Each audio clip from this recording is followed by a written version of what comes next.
এখন প্রায় ভোর 3:30 আমরা বেরোচ্ছি এখন উড়িষ্যার উদ্দেশ্যে।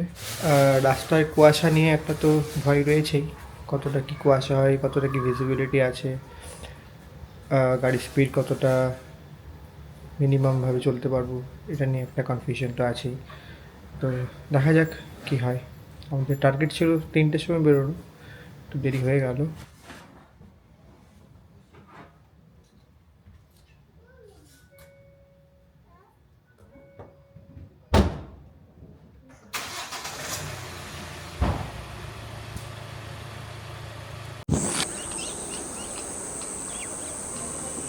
শহর জুড়ে যেন শীতের মরশুম, আর শীত মানেই তো ব্যাকপ্যাক করে শীতের ছুটির অপেক্ষা। এবার শীতের ছুটিতে house of tales on wheels বেরিয়ে পড়েছি আমরা একটা 6 দিনব্যাপী রোড ট্রিপে। যাচ্ছি ওড়িশার নানান অফবিট জায়গায়, আর অবশ্যই একটা স্টপ থাকছে পুরীতে।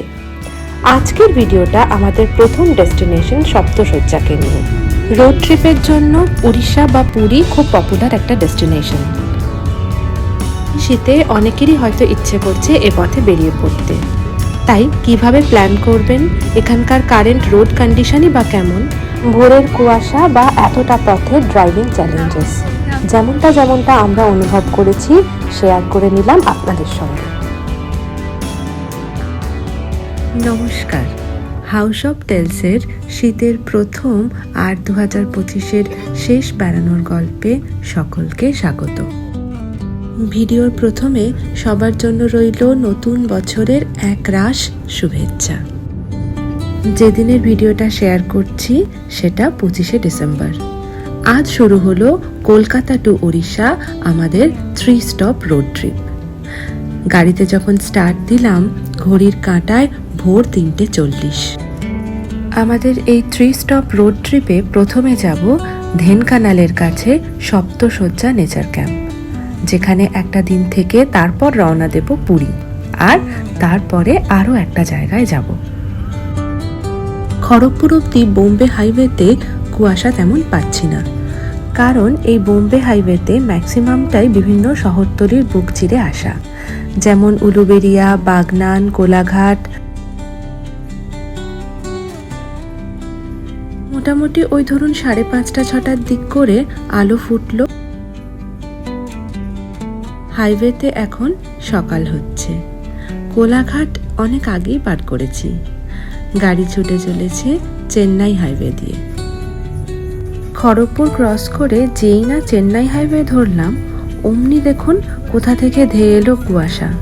গাড়ির স্পিড এখন মোটামুটি 30-40-এ নেমে এলো।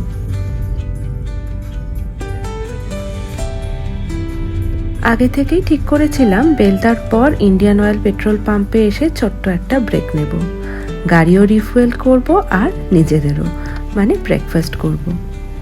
সেই মতো দাঁড়ালাম, আর বাড়ি থেকে প্যাক করে আনা খাবার দিয়ে সারলাম ব্রেকফাস্ট। এটা করাতে যেটা হলো, ঘন কুয়াশার সময়টা পার করে ফেললাম। মোটামুটি ওই 7টা নাগাদ স্টার্ট করে ওড়িশা বর্ডার ঢুকে গেলাম, আর অমনি গাড়ির গতি 80-র নিচে নামিয়ে আনলাম।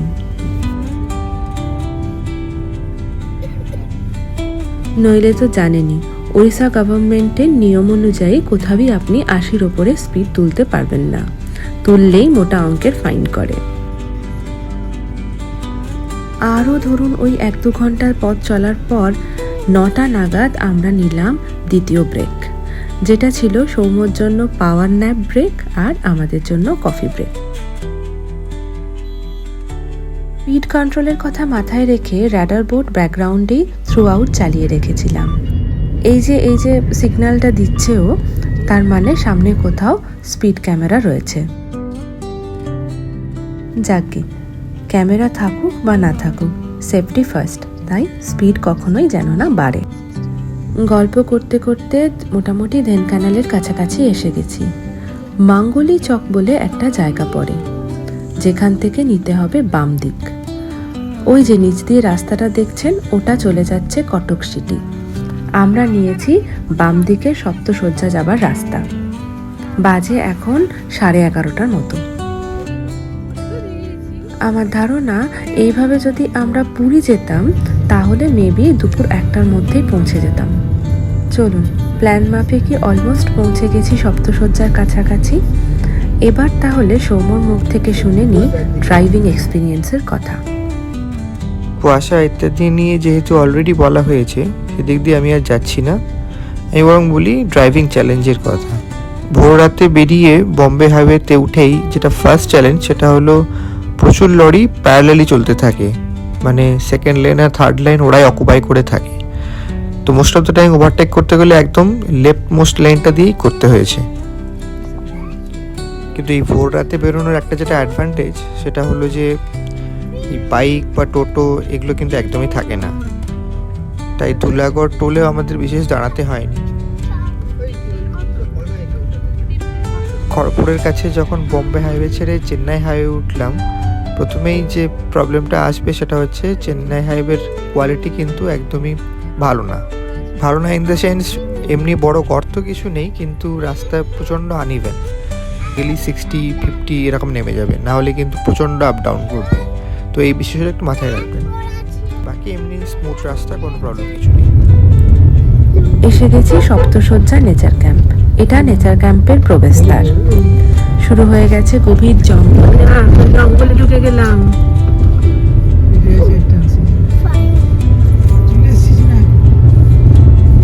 গভীর জঙ্গল। ফরেস্টের গেস্ট হাউস।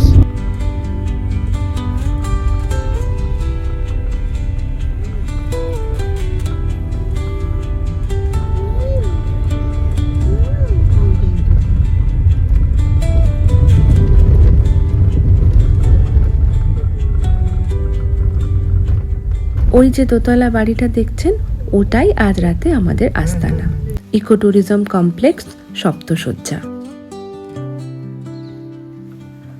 চলুন রুমগুলো কেমন কি দেখি। বাইরে থেকে দেখে আমার তেমন ইমপ্রেসিভ লাগছে না, চলুন ভেতরটা দেখি।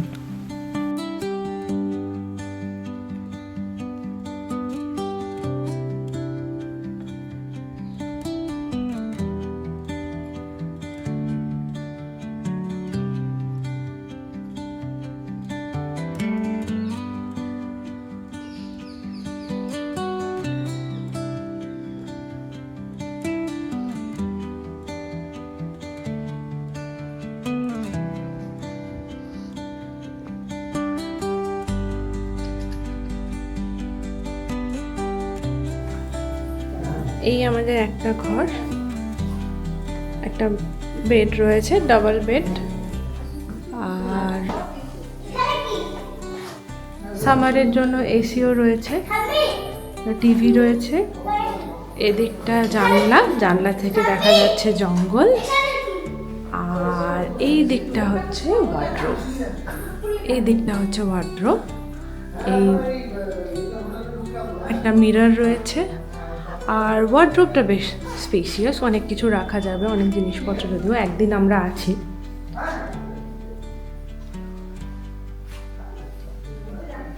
আর এদিকটা ওয়াশরুম, আর এদিকে বোধহয় একটা বারান্দা রয়েছে, দেখাই।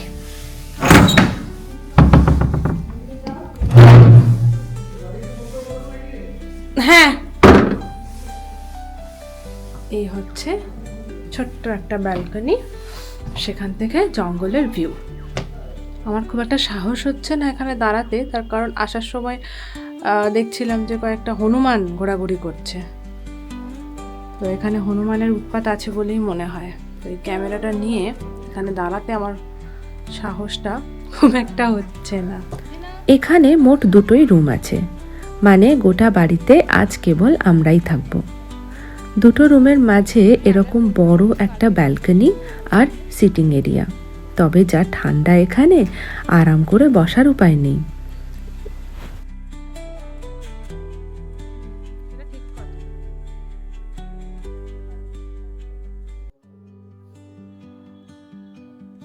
এটা আমাদের আরেকটা ঘর। রুমগুলোর মেনটেনেন্স একেবারেই নেই। বাথরুমটা মোটামুটি ক্লিন, একদিনে কোনো মতে কাটিয়ে দেওয়ার মতো। টাওয়েল অবধি রাখা ছিল না, তবে চাইতে পেয়েছি। এক্সট্রা বালিশ পেলেও জিনার জন্য এক্সট্রা ব্ল্যাঙ্কেট আর পাইনি।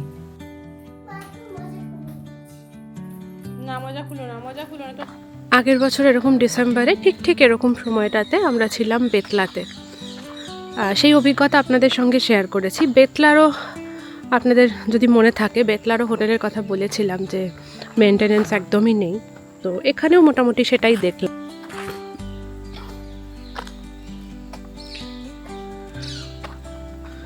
এখানে আসলে প্রচুর জায়গা রয়েছে, এরিয়াটা অনেকটা। যত্ন আত্তি করলে, ভালো করে মেনটেন করলে অনেক কিছু এখানে করা যাবে। এই দেখুন, এইটা হয়তো কোনো সময় হয়তো এটাতে পুল টাইপের বা ছোট পুকুর টাইপের ছিল, কিন্তু এখন একদম জল শুকনো।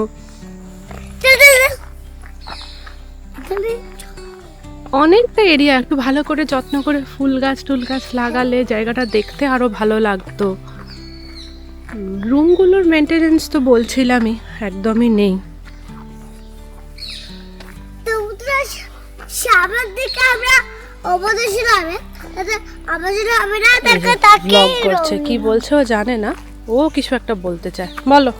তো আমরা আছি রিকলেশনাবে, তাদের আমি ঘরে মা বলতে দেখো, তাকিয়ে তাকিয়ে বলো, এদিকে তাকিয়ে বলো। কি বলছো? এখানেই বন্ধুরা আছে, বন্ধুরা ওইদিকে যাবে? আচ্ছা চলো, ওখানে বন্ধুরা যাবে। এদিকে তাকাও, বলো কি বলছো। দর্শক, আজকে তাহলে হবে না, ওখানে বন্ধুরা আছে যায়। চলো, তোমার কেমন লাগছে জিনা?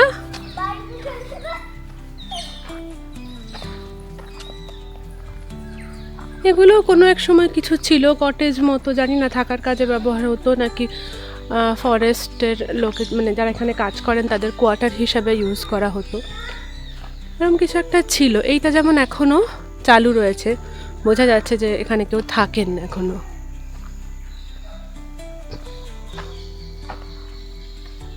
তো থাকার কমফোর্টটাকে যদি আমরা বাদ দিই, কমফোর্ট স্টেটাকে যদি আমরা বাদ দিই, বাকি যা দেখলাম বা নেচারকে যেভাবে অনুভব করলাম সেটার কোনো তুলনা হয় না। থাকার একটা আলাদা চার্ম রয়েছে, সেই চার্মটা, সেই একটা আলাদা নিস্তব্ধতা রয়েছে, সেইটা অনুভব করতে আমার খুব ভালো লাগে। তো সেইটা আমি যেহেতু এখানে পাচ্ছি, সেই জন্য ওই কমফোর্ট জায়গাটুকুকে যদি আমি বাদ দিই তাহলে বেশ ভালো লাগছে। আর এই দিকটাও দেখুন, এই দিকটাও হচ্ছে জঙ্গল, মানে একদম জঙ্গলের মাঝে আমরা ছিলাম। বেতলাতে যেমন ছিলাম যখন, তখন জঙ্গল থেকে একটু দূরে ছিলাম, আর এখানকার কটেজটা একদম জঙ্গলের মাঝে, শুধু একটু মেনটেনেন্স ব্যাস। খাবার দাবারের ব্যবস্থার কথায় আসি। এখন আমরা লাঞ্চ করব। লাঞ্চে ছিল আজকে ডাল, আলু বিনস ভাজা আর চিকেন। ঝাল চিকেন তো জিনা খেতে পারে না, তাই ওর জন্য পেয়েছিলাম ডাল আর আলু সেদ্ধ। এখানে সিস্টেম একবেলা আমিষ, মানে এই যে এখন আমরা আমিষ খেলাম, রাতে তার মানে নিরামিষ পাবো। এখানকার কর্মীদের সঙ্গে কমিউনিকেশন একটা বড় চ্যালেঞ্জ। কেউই নিজেদের ভাষা ছাড়া হিন্দি বা বাংলা বোঝেন না। ওনাদের ওড়িয়া ভাষাতেও রয়েছে আঞ্চলিক টান, যেটা আবার আমরা বুঝতে পারছি না।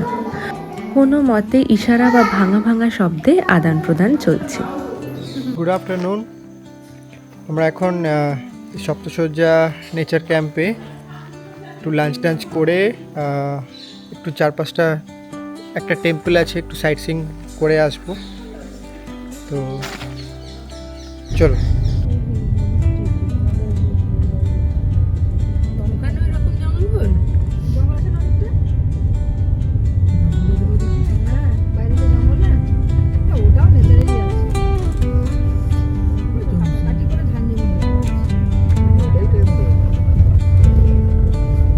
নেচার ক্যাম্প থেকে 5 মিনিটের দূরত্বে দুটো মন্দির আছে।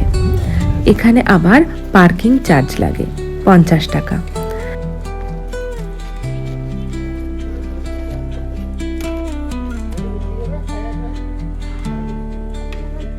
এটা প্রথম মন্দির। এটা দেখে যাব পরেরটা দেখতে, যেটা একটু পাহাড়ের উপরে অবস্থিত।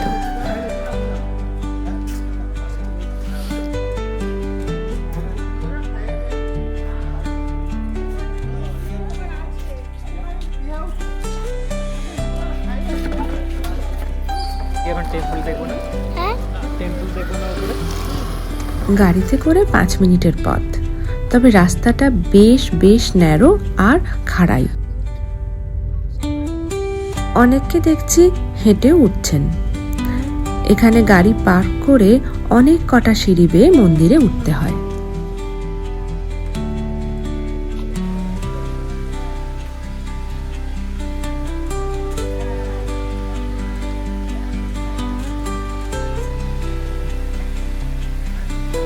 এই সপ্তশয্যার টেম্পলটা দেখতে যাচ্ছি, কিন্তু এটা অ্যাকচুয়ালি অনেকটা উপরে, মানে একটা পাহাড়ের উপরে, এটা একটা ওয়াটারফলও আছে। তো অনেকগুলো সিঁড়ি উপরে উঠে আসতে হবে, পাহাড়ের উপর তো একটু সিঁড়ি করা আছে, তো একটু পরিশ্রম আছে এটাতে। ওঠার সময় দেখতে পাচ্ছি পাশ দিয়ে সরু একটা ঝর্ণার স্ট্রিম বয়ে চলেছে।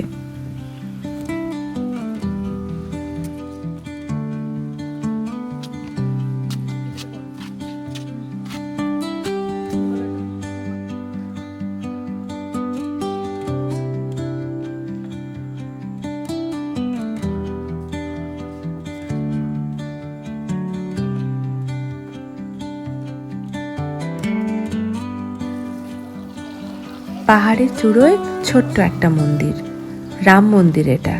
চারপাশে ঘন জঙ্গল আর এত বাঁদর।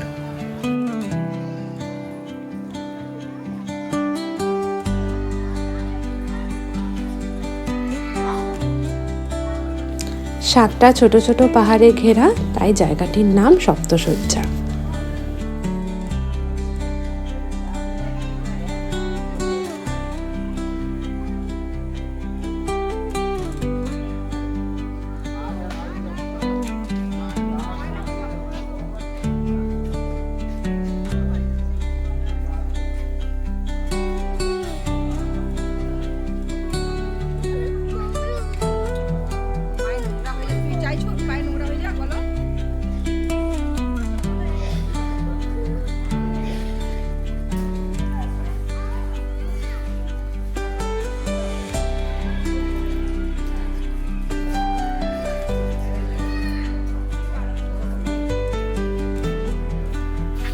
মন্দির দর্শন শেষ, এবার ফিরে যাচ্ছি হোটেলে।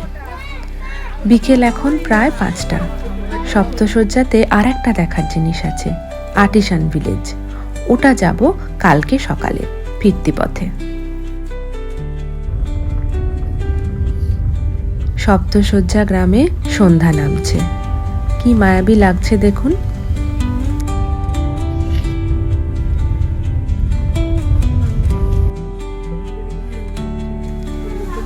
সন্ধ্যায় ঘরে বসে পেয়ে গেছি গরম গরম চা আর পেঁয়াজি।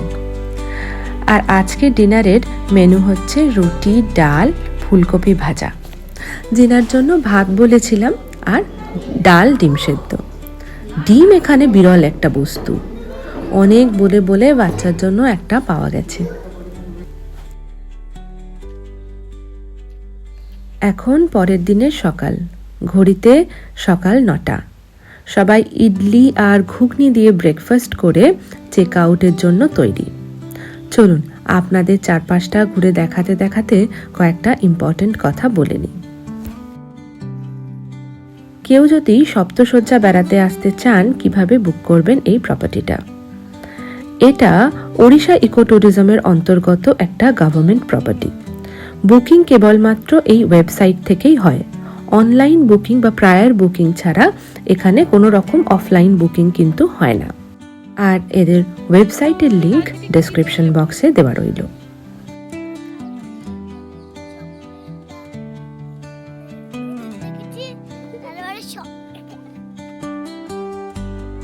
এবার বলি এখানে খরচ কেমন। পার রুম 3000 টাকা করে প্যাকেজ, যার মধ্যে মর্নিং টি, ব্রেকফাস্ট, লাঞ্চ, ডিনার এগুলো সবটাই ইনক্লুডেড।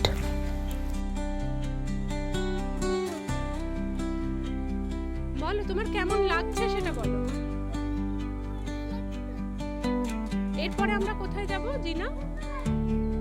হ্যাঁ, এবারে এই যে এটার বাইরে হচ্ছে একেবারে জঙ্গল। মানে এখান থেকে বেরোলেই কিন্তু জঙ্গল। অ্যাকচুয়ালি জঙ্গলটা মোটামুটি শুরুই হচ্ছে এই রিসর্টের একটু আগে।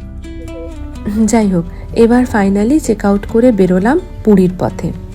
মাঝে দেখে নেব আর্টিসান ভিলেজ। আর্টিসান ভিলেজ এখানে একটা সরকার স্বীকৃত গ্রাম, যেখানকার মানুষ ডোকরার কাজ করেন।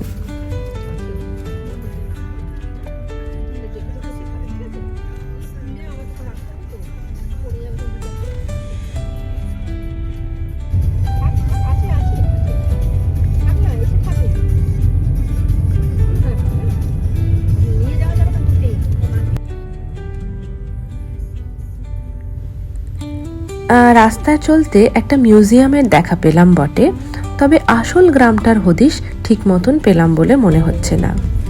না দেখাচ্ছে গুগল ম্যাপে, না বোঝাতে পারছেন স্থানীয় মানুষ।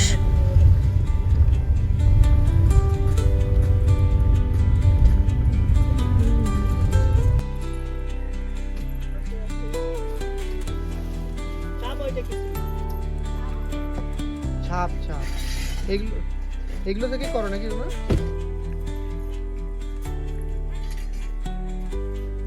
ওগুলো নয়।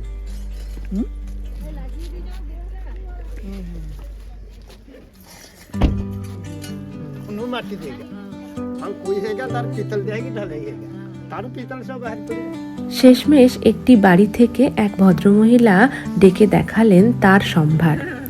এই এত জিনিস তারা পুরো পরিবার মিলে তৈরি করেছেন। আমরা পছন্দ মতো এক কটা জিনিস নিলাম স্মৃতি হিসেবে,